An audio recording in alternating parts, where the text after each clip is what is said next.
Hello and welcome to the channel. This video is entitled My Tree of Life, How I Find Balance. So as you know, in this channel I try to learn, build, and try whatever comes to my head for this week.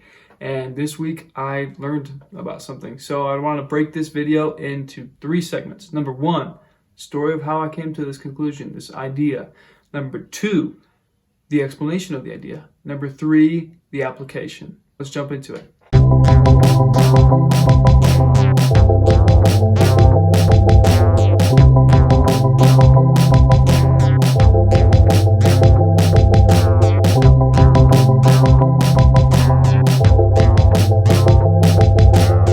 It all started when I was an English teacher for refugees in Athens, Greece.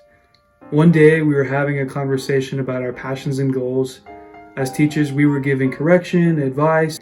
It came to me, and I talked about that my goal and passion for the future or plan was to try and learn and do as much as I possibly could and go everywhere. And I thought I could do that as a 19-year-old. Then a guy in the circle from Iran or Persia, modern day Persia, said to me, "We have a saying in Persia that a master of everything is a master of nothing." And I totally knew what he said was true, and I just sat there because I didn't know what to say. And things went on, and for the rest of the time I was there, I didn't really have an answer to his question, only that I knew that I couldn't do everything, but I didn't know why. The next step that came to me in finding out and discovering my tree of life is this book, Essentialism by Greg McKeown. In the book Essentialism, Greg McKeown gives 2 examples of how energy can be used. The first example is the non-essentialist, who will spend all his time doing non-essential things and therefore make no progress in any of the skills or goals that he has. On the contrary, the essentialist will spend all of his time doing one thing to become an expert in that. For example, an expert soccer player or an expert in taxes, I don't know, anything. And when I saw this, I just couldn't agree with it. The reason I couldn't agree with it was my life seemed a lot more complex and diverse than just one thing. Of course, I wanted to become an expert in something, and I knew that my time was limited. And so I began to think, how can I become an expert or something, or a few things, when I still want to try out so many different things? What's the way to be focused and disciplined, but at the same time diverse and complex and creative? And the answer came to me when I was on a walk. A few months ago, I started walking without technology or anything after I read the 2 biographies, one by Steve Jobs and another one by Russell M. Nelson. They both talked about how they like to walk and think. And so I started doing that. And I was walking one day, I noticed a tree. Kind of weird, but I noticed that a tree grows out in branches and also down with the roots. And then my answer came. Every tree has branches, it has roots, fruits, and also it uses resources. And with this idea of roots and branches and fruits and how I use my time, I realized that every individual has their own branches and roots and things that support them and how they grow.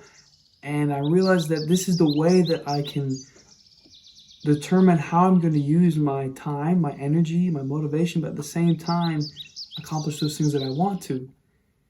And so I want to show you guys how this works out in my head. So to start off, I'll write my name, Max. I am the trunk of this tree, and I'm going to go next to the resources. On the top left we have energy, which represents the sun. We have the air that the tree takes in, which represents motivation, courage. And then here I am drawing out the roots, and underneath is the water that the roots pull out. Water in this example equals time. These are your resources. Next, go to roots. Roots are your values, your family, your friends, health, knowledge, religion, things that are important to you. Next, we go to the branches. This is your activities, your actions that you do day to day. And so, as we see that the roots are underneath, the branches are the things that physically are seen by other people. the things that produce and that take up your time and also your energy, and it takes motivation. For me, I have my job, my YouTube channel, reading, exercising. Those things take up time. But they also produce things. They produce the fruits that I hope to get through my actions. So from my job, I get money. From my YouTube channel, I learn skills. From reading, I get knowledge. And then from exercising, I get in shape, which I like.